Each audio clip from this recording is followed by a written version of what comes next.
My favorite thing to do on my cell phone is either watch YouTube or play games. Normally, I either play Minecraft, or if like my tablet's out of battery, then I watch YouTube on that. Sometimes I play on my parents' cell phone, mostly my mom's. My favorite thing to do on the computer is play games with my friends.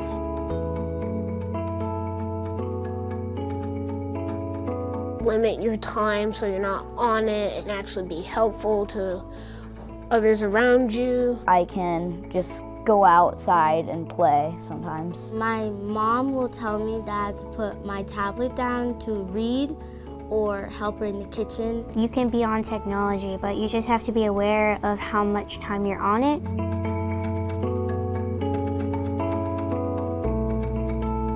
Social media really limits their face-to-face interaction with each other, and so that can really limit their ability to learn their social skills and develop really healthy ways to talk with one another. When you have face-to-face interaction and being able to look at someone, being able to get that connectedness, you really need to be meeting with people face-to-face to get that. One of the things our staff tries to do is follow as many of our players on social media.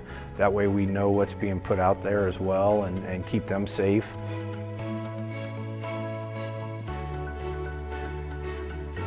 The internet can be a dangerous place. It can provide a host of pitfalls for students, kids to get into. That can range anywhere from unwanted, inappropriate content to sexting, texting, cyberbullying.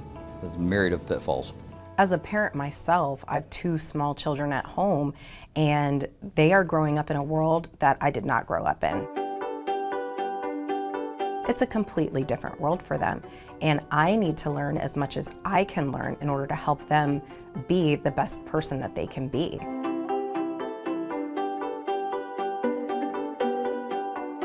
Think before you hit send. If it's something you don't want mom and dad, or grandma or grandpa, or your friends to see or know about, don't put it out there for somebody else to take back to them later. With social media, they're able to connect with like-minded people, different support groups, able to connect with students who have the same interests, and so that can be really helpful and encouraging for students to be able to meet new people that way. If you use it the right way, it's a good thing, and if you use it the incorrect way, you can get yourself in trouble. So that's part of growing as a kid and teaching them what that looks like.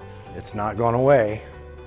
It's here to stay, so we might as well learn how to use it to our advantage. So that means being involved in their digital lives and teaching them how to use electronics, social media in a useful, creative way as opposed to just a toy. It will take our schools, our families, and our community to help build the skills and attitudes our students need to mature in our digital world and to live a balanced, digitally fit life.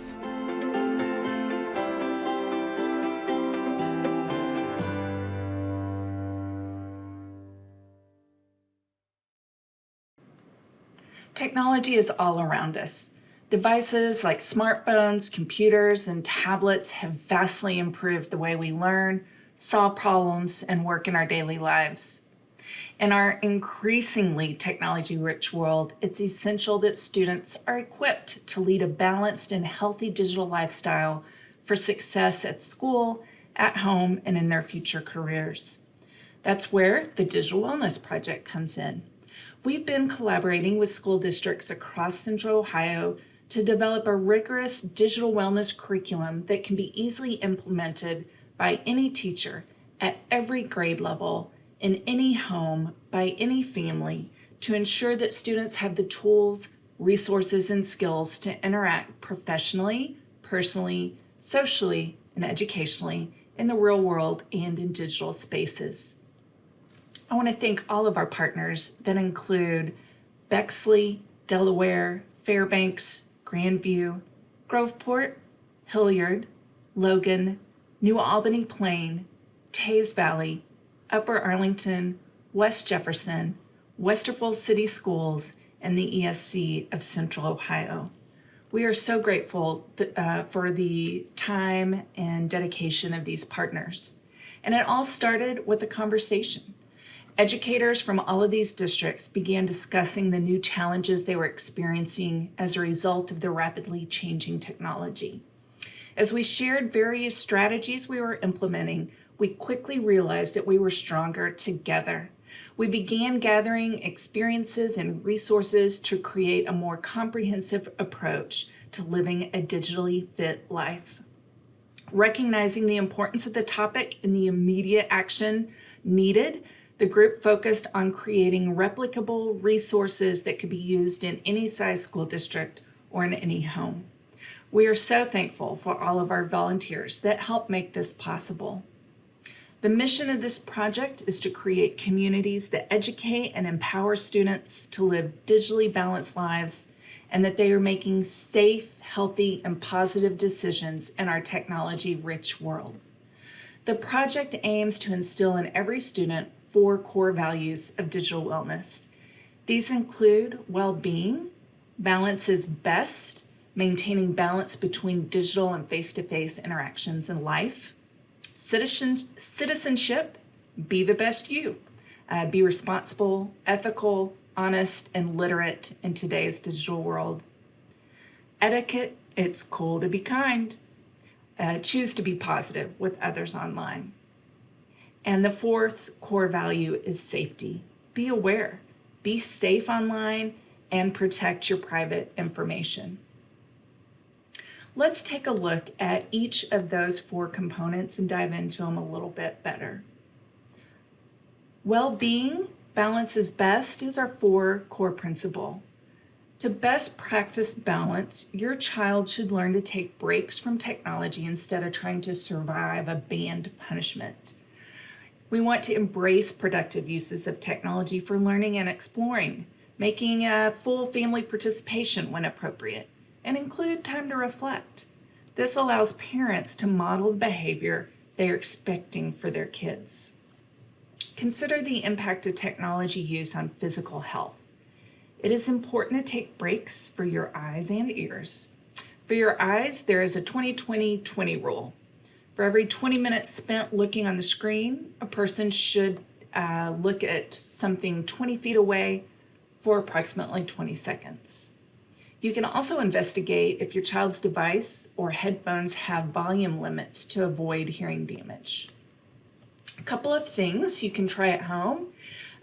Consider using a screen time app yourself. Suggest integrating technology into physical activities like taking photos while hiking or using it to track exercise. Create a family media plan. Avoid using a device in idle moments like waiting in line or sitting in a car, especially when driving. Modern smartphones provide wellness settings that can help you set limits on your own and help you decide how long you can use certain apps each day. And let's just talk about it. How do you handle when someone is ignoring you while using their device? We need to have conversations at home so that our kids know it's important and that we're there to help protect their digital wellness. The next core element is be the best you, digital citizenship. Everyone, not just our students, will struggle at times when trying to stay informed while having to navigate bias and information. The key is to staying aware of your critical thinking skills to identify when information, news, or editorial opinion is misleading or misinformed. In social media, your child should know not to escalate issues by liking or sharing potentially incorrect or negative information. We want to find positive ways to embrace passions and solve problems. A few tips for at home is to discuss journalism with your child. Why does it exist? How can it help? How can it manipulate or inform consumers as well? For high schoolers, help your child create a professional profile in social media like LinkedIn. Be honest and let your child know it's hard for everyone. And shy your children away from trying to become viral for something unintelligent or negative. Our third pillar is etiquette. It's cool to be kind. We want to be positive with others online. Parents cannot stress appropriate behavior online enough. A social network interaction should not be a dramatic departure from your child's in-person interactions, especially if they're negative. Argumentative and negative comments online is daring someone to reciprocate. Etiquette in a digital wellness stretches outside of online experiences. Children should be aware of their surroundings in public spaces. Wearing headphones or constantly looking down while moving is interpreted by many as being disconnected. Work with your child to make eye contact with individuals in conversation.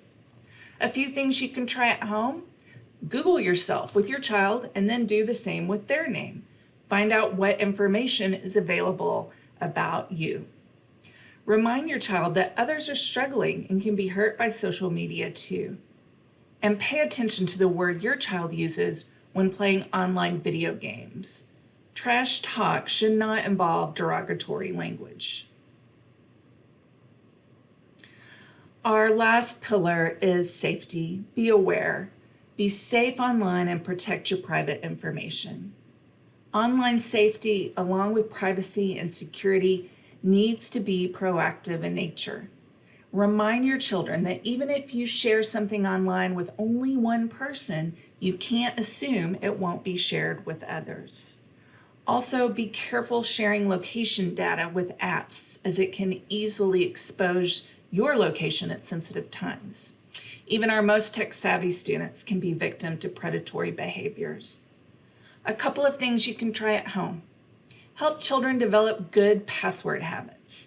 Never share a password with someone, and make passwords unique, easy to remember, but not easily identifiable. Explore your phone's privacy settings. Make sure that everyone is aware of which apps have access to your location data. And educate yourself on human trafficking and predator tactics. This impacts every community. Online, we have lesson plans for teachers, but we also have suggestions for parents. And for example, one of ours is filled with articles that you can read to increase your knowledge. We suggest doing things like brainstorming how the child and the parents use technology, creating family media plans so you know when it's appropriate to use technology, how long. We talk a lot about creation versus consumption. So consumption is simply watching or taking in information, whereas creation is using technology to build, to create something new. And creation can have a much more positive impact than consumption. We have additional reading resources as well online.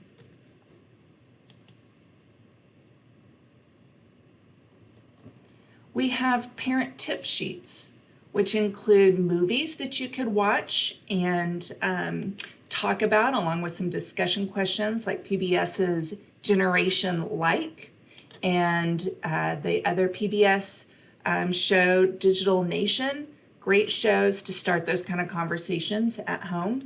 And then we have some recommended books and conversation starters to help you and your child and your family talk about digital wellness.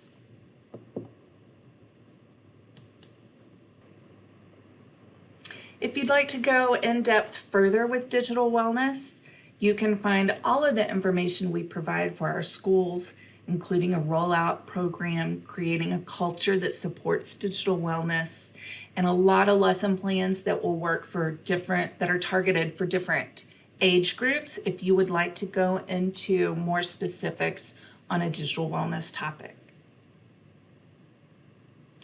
I hope that these resources provide some guidance, maybe some clarification, and kind of underscore the importance of digital wellness. It takes a community to keep our kids digitally fit.